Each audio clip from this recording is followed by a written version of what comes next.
Hi అందరికి last 1 week గా మేము పడిన కష్టం అంతా ఇంతా కాదు.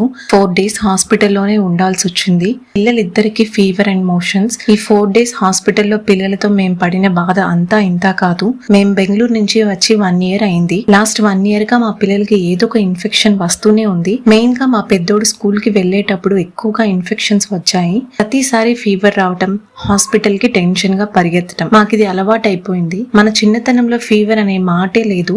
ఎప్పుడో సంవత్సరానికి ఒకసారి వచ్చేవి.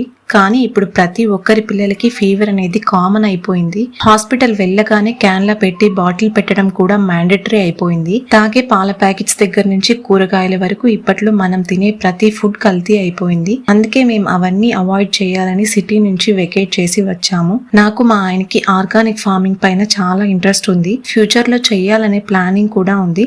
అందుకోసం ఆ ప్రయత్నాలు మేము చేస్తున్నాం. అది ఎంతవరకు సాధ్యమవుతుందో తెలీదు.